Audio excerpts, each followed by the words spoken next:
tarde a todos. Obrigada pela presença e mais essa apresentação de conteúdo que nós vamos mostrar para vocês. Meu nome é Geni Ródio e eu estou mediando aqui todos esses talks, já estou com alguns de vocês desde ontem.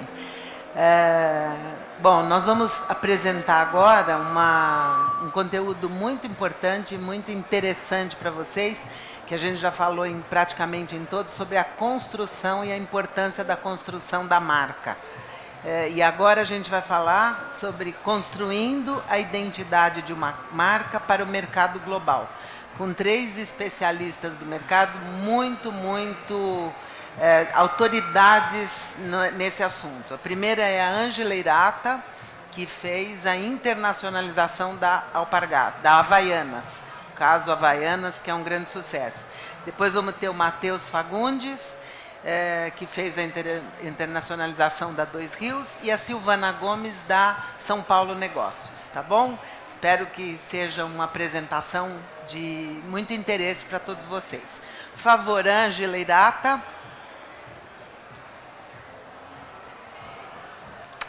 Tudo bom? Boa tarde. Pode sentar. Matheus Fagundes.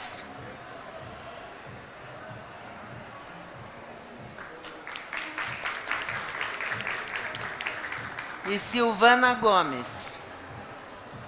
Todos apostos. Quem começa a apresentação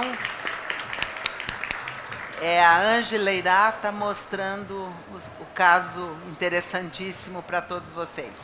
Vamos lá, Ângela. Eu prefiro ficar de pé. Boa tarde a todos. É uma satisfação estar aqui com vocês. Muita gente que eu conheço, está aí a minha ex-colega da Alpargatas, persona. Quantos anos juntos? E meu colega também, algumas viagens para Tóquio, a Silvana também, né, para Tóquio. Pois bem, a minha história é a história que todos vocês têm condições de fazer. O que eu quero ser? É assim que eu comecei a minha vida.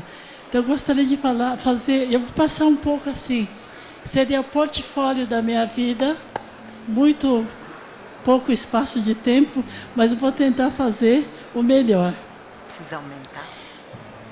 Aqui eu mostro uma passagem rápida do que foi feito, que tem a Havaianas, tem a Japan House, tem quando eu recebi a princesa do Japão, a princesa Mako, falando de Havaianas. Quando eu estive também numa palestra que eu fiquei assustada. A primeira palestra maior que eu proferi foi em Milão, com 2.500 pessoas. E aqui em São Paulo eu fiz para 4.500 pessoas. Foi assustadora, mas enfim, essa é uma passagem, uma foto bastante rápida da minha vida. E o que eu digo sobre meu perfil? Eu tomei muito gosto por marketing e comércio quando ainda cursava a faculdade. Nessa época, trabalhei com o lançamento de franquias de Levi Strauss do Brasil. E apesar da minha formação em administração da empresa, comecei a tomar gosto por marketing, promoção e desenvolvimento do produto. Até foi por conta do Levi Strauss, talvez. Comecei a ser procurado por trabalhos de freelancer e prestar serviço para grandes marcas, para a própria Levi's. Passei a trabalhar como posicionamento da marca Levi's, Hering e Boticário. E tive cada vez mais um aumento de clientes para trabalhar no lançamento de produtos deles. E também foi com Coro Moda. Alguém de vocês conhece a Feira Coro Moda? Então, Coro Moda acontecia no Hotel Nacional em Rio de Janeiro. Estava com dificuldade de vir para São Paulo e eu ajudei muito a entrada deles do São Paulo, que é promotora de calçados e acessórios em São Paulo e para o mundo. É tão difícil falar da gente mesmo, é pela primeira vez que eu estou falando de mim mesmo, então me atrapalha um pouco. Passei a desenvolver trabalho nos Estados Unidos para marcas como Ann Taylor, Anne Klein, Banana República, e consegui trazer a produção de calçado dessas marcas no Brasil, o que claramente fez esse negócio crescer muito. Existe um provérbio japonês, acho que o senhor é japonês, descendente japonês, que diz: é melhor ver uma vez do que ouvir 100 vezes. Então isso me fez eu sair mundo afora para conhecer o mercado e saber o que está acontecendo no mercado. Aqui eu gostaria de passar uma propaganda da Azaleia. Eu também de Fembach é brasiliense. Ah, comigo ninguém pode. E Azaleia? Ah, Azaleia! Temos a nova coleção Alto Verão. Azaleia Fanny, levíssima, combina com absolutamente tudo. E tem também a sapatilha Taipan, uma gracinha, a última moda. E tem Coyote, um mocassim costurado à mão.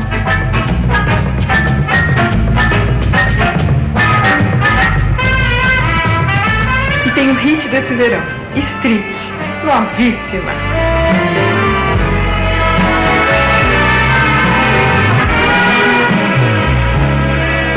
E sabe o que mais? Azaleia de Jean, a sandália de couro que é sempre moda. Ande na moda, desfile Azaleia.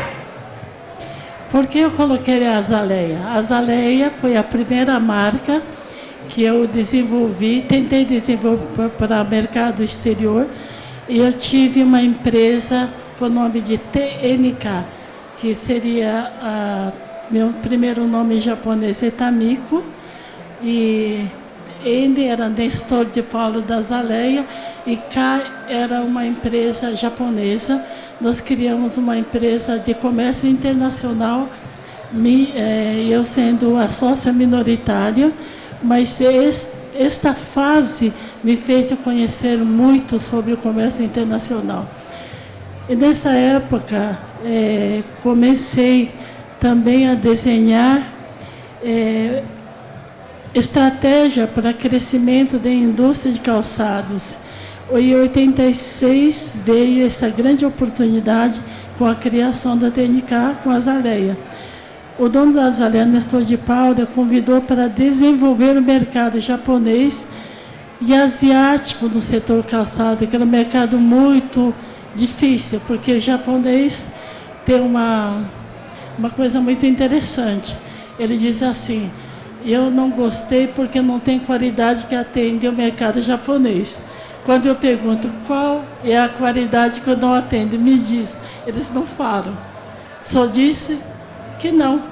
É um mercado muito consumidor, oferta é muito maior que a demanda, então tinha essa coisa de preconceito, eu acredito, com o Brasil, que eles não conheciam muito, embora o povo brasileiro tenha uma grande admiração para o Japão. Mas eu consegui, de pouco a pouco, quebrar essa barreira e comecei um desafio da minha trajetória de viagem ao Japão, que durou exatamente 2 anos, para que eles entendessem que o calçado brasileiro tinha qualidade que atendia a eles. Então, assim começaram a entrar, não sei se vocês lembram da calçado Samelo, calçados do próprio Azaleia também. E nessa época veio a Ann Taylor, Banana Republic, todos eles começaram também a produzir no Brasil. Pois bem, é sabido que não é fácil entrar no mercado japonês por essa questão que eu coloquei. Por outro lado, meu ótimo relacionamento com o estilista Kansai Yamamoto e com a reitora do Bunka Fashion College, com o empresário Yasuhiro Kubota, tornou-se possível o contato com excelentes entidades e empresas japonesas, e com isso as portas foram abrindo pouco a pouco. Começamos a enviar calçados brasileiros para as grandes lojas como Washington e Yoshinoya. Decidimos desenvolver a estratégia para que a sandália de borracha havaiana tornasse produtos desejados no mundo, mas isso não foi fácil, mas eu tinha que fazer acontecer. Eu fui contratado para dirigir a área de comércio internacional da Alpargatas, mas não era para vender a havaiana, era para vender topper e rainha. Até nunca me esqueço, a Fernanda está aí, que foi minha colega. O Fernando Tigre, que era presidente na época, disse: você melhor levar topper. Falei, topper, e tem um jogador de futebol de renome internacional que pode ajudar no desenvolvimento do mercado. Eu comecei a comparar o topper com Adidas e Nike. Eu vi que estava muito longe a performance do produto da Topper. Aí eu resolvi pedir um tempo para decidir o que eu levar para o mundo. Aí eu deparei com a Havaianas. Quando eu vi a Havaianas, eu pensei, esse é produto genuinamente made in Brasil, vou apostar nesse produto. Então, quando eu disse na reunião de conselho que eu ia levar a Havaianas, eles acharam que eu tinha enlouquecido. Como você vai levar Havaianas? Ninguém vai comprar. Eu falei, vai, e eu quero apostar nesse produto, porque é um produto genuinamente brasileiro. Não é plástico, é borracha expandido. Aí o presidente me disse, Ângela, qual é a garantia que você me dá? Eu não tinha garantia nenhuma, mas eu tinha que fazer, né? Depois de eu ter dito que eu queria levar Havaianas, o presidente falou, me diz o que você pode dar de retorno. O que eu disse para ele? Em 2001, janeiro de 2001, eu vou criar a estratégia de internacionalizar Havaianas, e no final de ano eu vou trazer o meu departamento em resultado azul. Nunca me esqueço, ele disse, está fechado. Eu vou te dar carta branca para você, mas não quero nenhuma vírgula em vermelho. E assim eu fui para o mundo, e enquanto a Havaianas, para vender 100 pares, talvez 200 pares em Galeria Lafayette, ou Harrods, ou em qualquer o Bloomingdale's dos Estados Unidos, não pagava meu salário. Então eu tinha que buscar um faturamento que pagasse meu salário e também dos funcionários da minha equipe. Então o que nós fizemos? Mapear um país com perfil parecido com o Brasil, com a minha equipe, e fomos vender massivamente. Paralelamente fomos para a França para abrir o mercado francês, porque é lá que acontece moda fashion. Se você consegue posicionar naquele mercado, você tem garantia de posicionamento de mercado no mundo fashion. E assim seguimos para a França, vendendo, por outro lado, massivamente por países da América Latina. Eu vou passar rapidamente para você entender um pouco do que eu estou falando. As Havaianas se transformaram nas sandálias coloridas que todo mundo ama usar.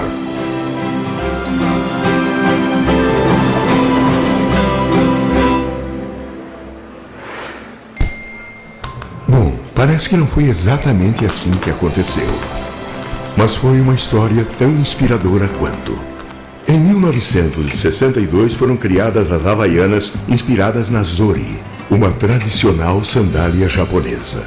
Nasceram com o modelo clássico, azul e branco.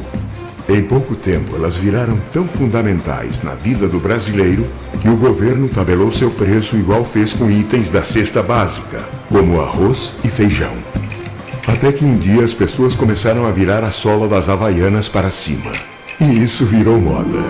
Este momento que chamamos de virada foi o que inspirou o lançamento do modelo top, as havaianas de uma cor só. A partir daí, as havaianas não pararam mais de se reinventar e foram criados novos modelos, como as Havaianas Brasil, responsáveis por levar nossa bandeira nas tiras pelo mundo todo, e a Slim com tiras finas que virou a paixão das mulheres. Hoje, são mais de 400 modelos que o mundo todo usa.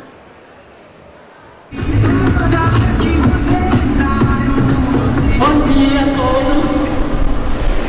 É um grande prazer estar aqui com vocês. Uau, quanta gente! Eu já tive experiência de dar palestra, tive e tenho mundo afora. A maior palestra foi para 2.500 pessoas em Milão, para a Pública de Comunidade Europeia. Mas aqui, Brasil, eu estou assim, emocionada de ver vocês todos aqui. Muito obrigada.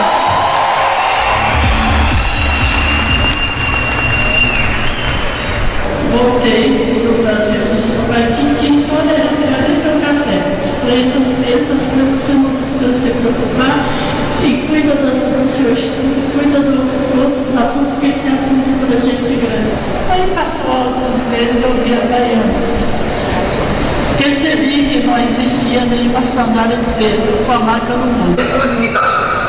Recusa imitações, eu disse em 72. Então, que tal? Não deforma. No sol das tiras não tem cheiro, quando eu fiz em 88. Chico, se for assim, a gente vai ter que fazer um filme mudo. Mudo eu já fiz em 69. Pois é. Por que eu coloquei isto? Tudo que eu fiz até essa fase, eu acho que todos vocês são capazes de fazer. É só querer. Porque quando você decide o que eu quero ser, o que eu vou poder fazer, com bastante ênfase no que você deseja fazer, é possível. E consegue fazer. Outra fase bastante importante foi quando eu deixei a Havaianas. E em 2015, final de 2015, deixei a Havaianas, me aposentei. Em seguida veio a proposta do governo japonês de participar da licitação da criação de Japan House, que naquela ocasião estava sendo preparada, abriu o Japan House para mostrar o Japão contemporâneo, Japão de tecnologia avançada, e estava sendo escolhido Brasil, São Paulo, Los Angeles e Londres. E a mais importante é a criação no caso do Brasil, criar uma importante ponte entre o Japão e o Brasil, fazer com que ambos os países continuem a amadurecer de forma sustentável e possível contribuir tanto para o Brasil como para o Japão. O Japan House transformar-se numa base de negócios enriquecedora para ambas as partes, ultrapassando o limite de meio, festividade, mero festival temporário, um espaço para atração, porque, na verdade, como eu disse há pouco, o japonês não é muito bom no marketing pessoal. Existe Nissan, Toyota, Honda e Yamaha. A marca tem um nome bastante importante no mercado internacional, mas as pessoas que criam nunca aparecem. Então, o Japan House foi criado para mostrar um diferencial de criação de coisas rotineiras, não somente o carro, mas o que é que tem de importante na criar um copo que, de repente, vai dizer, não toma agora porque está muito quente, ou precisa esquentar mais. Tem algo que eu não sei explicar, que copo fala isso, sabe? Então, todo esse tipo de coisa, o Japan House nasceu para dizer o que é o Japão contemporâneo. Tanto é que, através da atividade Japan House, o meu objetivo era fazer com que sejam novas possibilidades de promover o Japão a partir do Brasil. E a partir do Brasil e seguindo para toda a América do Sul. Foi muito importante porque toda essa estrutura de Japan House, a criação, participar da licitação, começando a participação de licitação. Foi em 2015, e eu fui escolhida uma das 3 brasileiras para essa licitação. Nesse evento de licitação, foram chamados os intelectuais do Japão para fazer entrevista e escolher uma pessoa para dirigir o Japan House. Nunca me esqueço, esteve uma agência de propaganda muito grande, chama-se Dentsu, não sei se vocês conhecem. O diretor da Dentsu sentou do meu lado: Ângela, você cuida, porque essas pessoas são muito importantes, você não pode ter o jeito brasileiro, tem que ser mais polido. Bom, e eu nunca me esqueço, um senhor virou para mim e disse, o bambambam da equipe: você já tem certa idade, você consegue criar um Japan House? Eu pensei, meu Deus, como é que eu vou responder? Eu tenho que ser educada, tenho que ser uma japonesa tipo geisha, bem educada, que eu não tenho nada desse jeito. E eu olhei bem para a cara dele e sabia que ele tinha muito mais idade que eu. Aí eu olhei para o diretor da Dentsu, ele disse assim, fez assim com a mão: vai devagar. Mas eu não tinha como ser devagar. Eu olhei bem para a cara dele e falei assim: eu tenho certeza que eu vou fazer um Japan House, o melhor e talvez o primeiro do mundo. Mesmo porque o senhor que está fazendo esse questionamento tem muito mais idade que eu. Então, se o senhor está fazendo essa pergunta, esse questionamento, eu tenho capacidade para fazer o melhor Japan House. E eu acho que o sucesso tem que perseguir. E vocês que são muito mais jovens que eu fiz uma gotícula de água num grande oceano. Vocês vão fazer um grande tsunami. Muito obrigada. Obrigada, Ângela. Muito bom. A história da Ângela é bastante longa, né? Como vocês viram, muito interessante, mas a gente tem que ganhar o tempo aí. Matheus, vamos passar agora a apresentação para você. Passei muito do tempo. Foi ótimo. Bom, boa tarde a todos. Difícil falar depois da Ângela, da história toda que ela tem. E, na verdade, quando eu fui iniciar essa carreira toda de mercado internacional, a gente já usava um pouco dos exemplos da Havaianas. Tive o prazer enorme de conhecer na trajetória aí de quase 20 anos de mercado a Ângela. É difícil de repararem, mas naquela foto lá no Japão eu estava lá. Então aprendi muito que eu vou contar um pouco daqui de histórias. Eu acho que são reflexos disso. Mas de forma muito resumida, está muito claro quando a gente coloca hoje a dimensão que o mundo está tendo, a velocidade que as coisas estão acontecendo e como essa foto praticamente contextualiza o nosso momento de hoje em falar como o mundo está nas nossas mãos. Cada um aqui com telefone hoje tem a certeza que a informação está nele. E quando a gente começou lá atrás, a dificuldade era muito diferente. Obviamente a gente tinha que ir lá botar a cara e conhecer mercado, tomar muito não na cara, e eu acho que isso hoje a gente consegue ganhar muito mais tempo nesse sentido.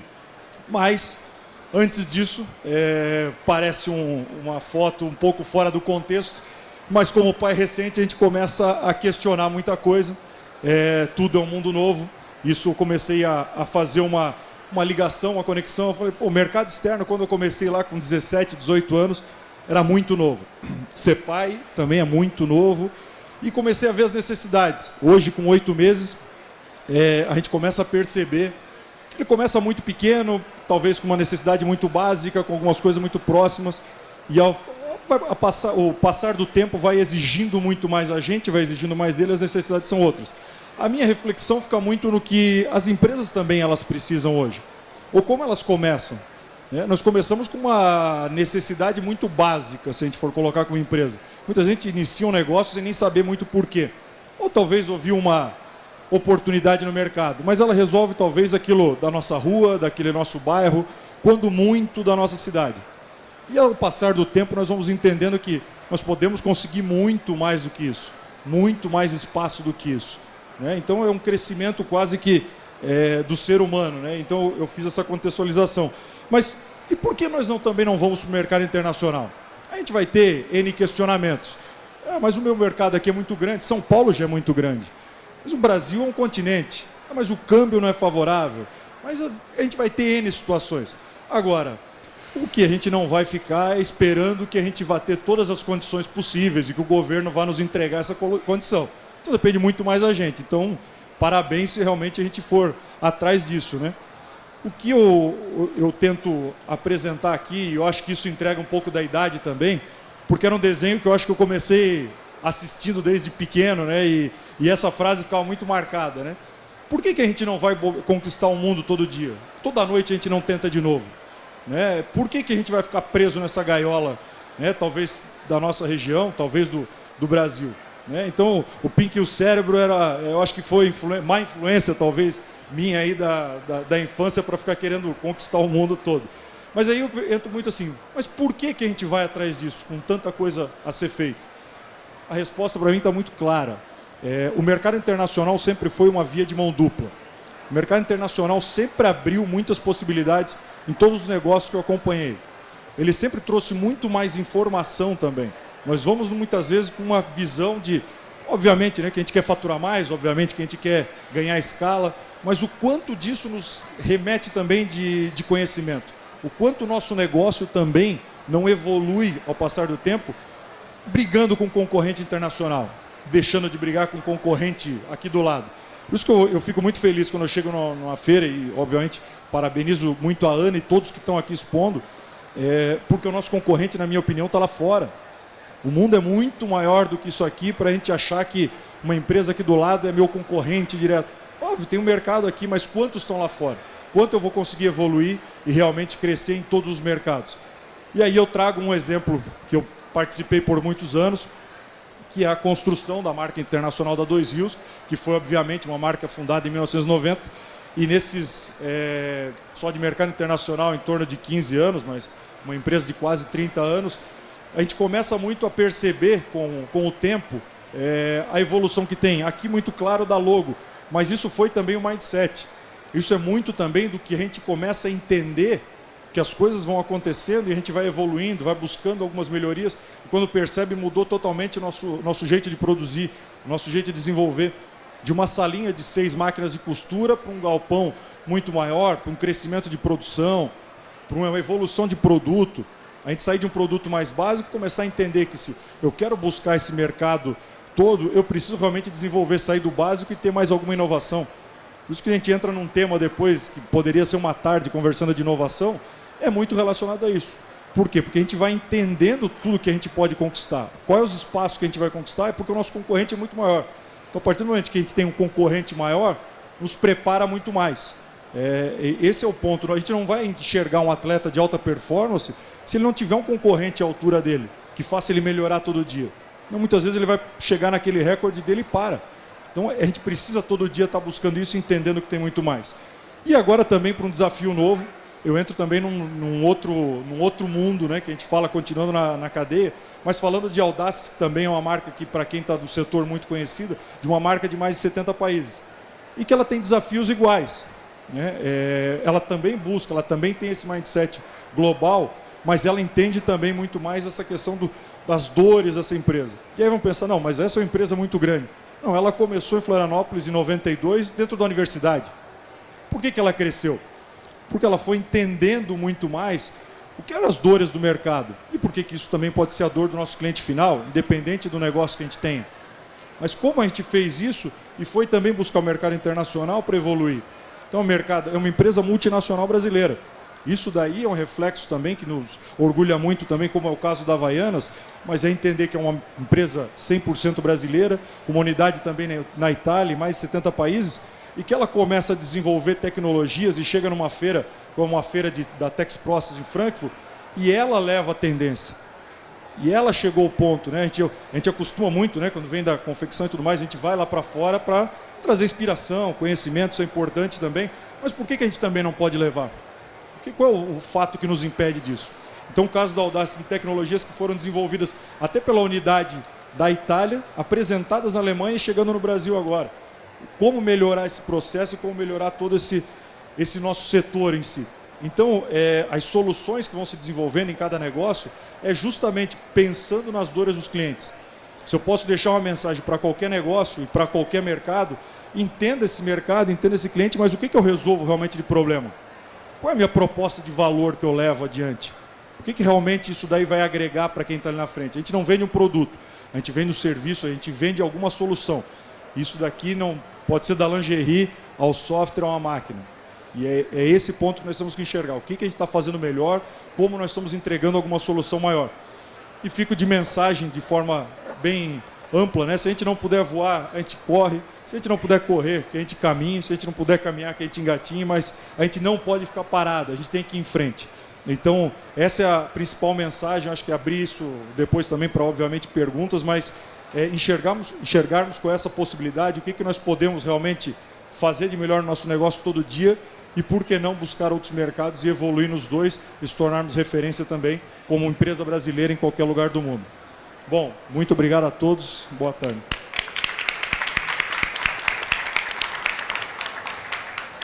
Agora vamos passar a palavra para a Silvana, que vai mostrar para a gente um pouco de como é a internacionalização e o mundo como se divide nisso. Obrigada, Silvana. Obrigada, Geni. Obrigada, pessoal. Bom, o último sempre resume e reafirma o que os outros disseram, né? Então, eu vou ter esse privilégio. E fico muito feliz e satisfeita da Ângela ter mencionado a minha cidade natal, né? Porque eu nasci em Parobé, lá onde ela começou a vida de marketing internacional dela com a Zaleia. E também depois eu apareci numa foto lá do Instituto Bunka. Então, estamos conectados todos.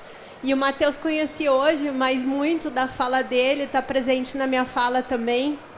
E é legal ver isso porque a gente vê que existe um alinhamento em torno do assunto internacional. E só para explicar um pouquinho quem é essa empresa, São Paulo Negócios, onde eu trabalho, ela é uma agência municipal de promoção de exportações e atração de investimentos para a cidade de São Paulo. Então, nessa minha nova trajetória, né, depois de ter passado 25 anos atuando no comércio internacional no setor privado, eu trabalhei também em um setor que tem afinidade com moda, que é cosméticos. Eu recebi agora a tarefa de internacionalizar uma cidade, né? Então, além de apoiar as empresas que estão aqui presentes, sediadas, nesse processo de acesso ao mercado internacional, a gente também tem o trabalho de ganhar imagem global, né, de uma cidade que é um hub de negócios, é de fato um hub de negócios na América Latina e no mundo, e a gente tem que vender produtos, né? Vocês sabem, Pacaembu, Anhembi, Interlagos, né? E eu ganhei a tarefa aí de trabalhar também no mundo da atração dos investimentos e descobri que os assuntos investimentos e comércio internacional estão muito mais ligados do que eu imaginava, né? Então, o que eu queria dizer para vocês, e eu gosto de mostrar esse gráfico, ele é de um site que chama How Much, que é bem bacana de vocês olharem. Lá eles contam tudo, né? E aqui é uma contagem do PIB mundial, né? E é bom mostrar sempre onde está o PIB brasileiro, né? Nós temos 2 trilhões de dólares de PIB. E se a gente ignorar o assunto do comércio internacional, estamos ignorando 82 trilhões de dólares de negócios. Basicamente é isso, né? Então a gente tem que olhar para o quintal que está lá, né, ao lado da nossa casa, porque lá é próspero e a gente pode abocanhar uma fatia importante aí nos nossos negócios do mundo, né? Então, eu sempre gosto de mostrar esse gráfico porque mostra que a gente pode fazer mais. Bom, eu sempre digo também que as empresas, elas têm uma dificuldade, né? Elas querem se adequar para o mercado externo. E aí que os problemas começam. porque a empresa ela tem que nascer global. O empresário ele tem que respirar global. E nas novas gerações, graças a Deus, né, já existe esse movimento. Né? O meu filho tem 5 anos e ele já está sendo alfabetizado em 3 idiomas. Né? Então, ele assiste os desenhos animados em japonês, idioma original, ele não modifica, então ele está exposto a uma cultura global, oportunidade que eu não tive. E ele provavelmente já viaja, né? Com 5 anos, já viaja o mundo. Eu fui viajar pela primeira vez para o mercado externo com 23 anos. Então, a gente tem essa cultura já mais presente nas novas gerações. Porém, as mais antigas, né? Nós aí que estamos na faixa dos 40 e pouco, né? A gente não tem essa cultura presente, a gente não tem essa mentalidade global. E existe uma média que poucos conhecem de anos em que uma empresa leva desde o momento da sua criação até fazer seu primeiro negócio internacional. Agora o número é chocante, são 70 anos. Né? Ainda a média brasileira é de 70 anos. Todo mundo achou que era 15, 10, não, são 70. São 2 gerações, pelo menos, até que a empresa comece a fazer negócios no exterior. E o que acontece no mundo de hoje? Hoje nós estamos vivendo num mercado muito mais globalizado, onde não existem fronteiras, né? O mundo está conectado, né? A gente tem essa realidade. Então, nós, como brasileiros, nós temos que aprender a respirar globalmente, a colocar o mundo exterior presente nas nossas vidas todos os dias, nos nossos negócios todos os dias. E eu gosto de trazer um pouco aqui das tendências, como vocês são do setor de moda, devem esmiuçar as megatrends da Euromonitor, os drives, etc., né? E eu gosto de destacar um que está lá presente, né, e que a gente aplica na nossa estratégia de internacionalização na São Paulo Negócios e no nosso programa de internacionalização de empresas, que é a questão do multiculturalismo, né, e que é uma barreira bastante grande para a internacionalização. Né? É a empresa entender e respeitar a cultura local dos países onde vai atuar, né? E colocar isso dentro da sua empresa, porque no fundo não é o gerente de exportação que tem que entender da cultura japonesa, da cultura alemã, né? É a recepcionista, o faxineiro, o cara da produção, o gerente de marketing, é todo mundo. Recentemente a gente fez uma brincadeira lá na SPM com os alunos de RI, né, e a gente dividiu os alunos em grupos e colocamos eles a simular uma venda internacional. E nós criamos os departamentos das empresas. E a maior dificuldade dos alunos não era negociar o financiamento com o banco ou negociar com o cliente que já estava brifado que queria comprar, mas era os caras dos novos negócios negociar com o marketing e com a produção para colocar um produto lá adequado, uma embalagem, né, em 2 idiomas. Então, a gente ainda tem isso muito presente dentro das nossas empresas. E é aí que a gente escolheu atuar na São Paulo Negócios. É no Global Mindset. Importante aqui destacar, né, o quanto as empresas internacionalizadas precisam tomar cuidado com a importância de se respeitar esse sentimento nacionalista, ainda mais nos dias de hoje, né? Isso é forte, é real e é impactante na economia dos países.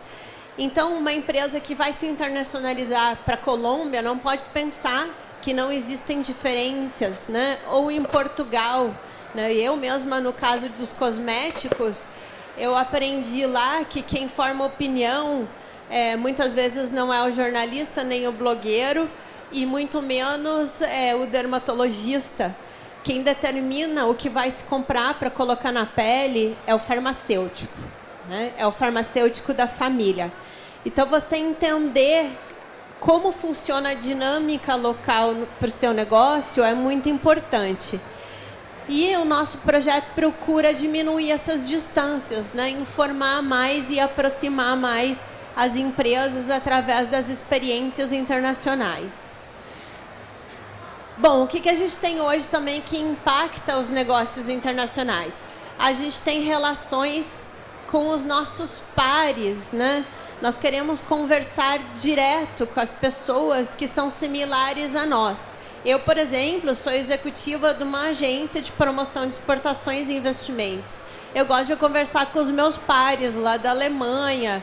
Eu gosto de conversar com os executivos e CEOs e os gerentes de exportação que estão envolvidos no assunto internacional. Eu gosto de conversar com a Geni, com a Ângela, com o Matheus, que vão entender, né, do que a gente está falando. Mas isso se traduz também no ambiente de negócios e no marketing das empresas, né? Para construir uma marca internacional, ela tem que ter um valor. E o seu formador de opinião escolhido, ele está inserido, ele não é mais uma pessoa específica que você contrata, um marqueteiro. Ele é uma pessoa comum de todo dia, que transita e se relaciona no meio do público. E outro ponto importante é que cada vez menos as instituições, os intermediários são necessários, né? Hoje a gente não precisa tanto de um despachante aduaneiro, de um transitário, do próprio governo, né? A dependência de instituições intermediárias é bem menor, né? Nem dos bancos. A gente tem aí os cross-borders, os marketplaces, que facilitam bastante a vida. Então, a gente procurar entender todo esse mecanismo e como essa proximidade, essa relação direta com o consumidor, seja ele B2B, né, um negócio B2B ou um negócio B2C, é importante para a construção de marca. O impacto das redes sociais aí é muito grande, né? A gente tem casos de muita desgraça, de trabalhos mal feitos nas redes sociais, né? A gente tem impactos positivos, mas a gente também tem impactos muito negativos. E no internacional isso é muito sério, né? Um formador de opinião que posta alguma coisa negativa pode te tirar do mercado completamente, ou ele pode bloquear, né? E você ter o trabalho de criar uma nova marca para penetrar no mercado. Uma premissa básica que a gente tem adotado na São Paulo Negócios, que é uma agência relativamente nova, ela nasceu em 2017 na cidade de São Paulo, é de que a gente traga novidade, né? A gente não acredita em modelos antigos. A gente acredita que é absolutamente importante fazer alguma coisa nova. Ou seja, não adianta ficar fazendo puxadinho. Quando você quer ser disruptivo, você tem que derrubar tudo e começar de novo. E acho que a gente tem conseguido, pelo menos a gente tem atraído muitas empresas, já são 493 empresas envolvidas no nosso projeto, devendo chegar a 800 no final de 2020. E a gente está falando aí de empresas que estão entrando na pauta exportadora do município, que é de apenas 2.800 exportadores. 2.800 exportadores. Numa cidade que tem 1.880.000 empresas, é muito pouco. Então, temos muito trabalho a fazer e temos muitos modelos disruptivos a aplicar para conseguir lidar com o público mais jovem, com os empreendedores mais jovens. Eu queria mostrar um pouquinho qual é a nossa pegada, né? E eu trouxe um vídeo aqui sobre um treinamento que a gente fez recentemente.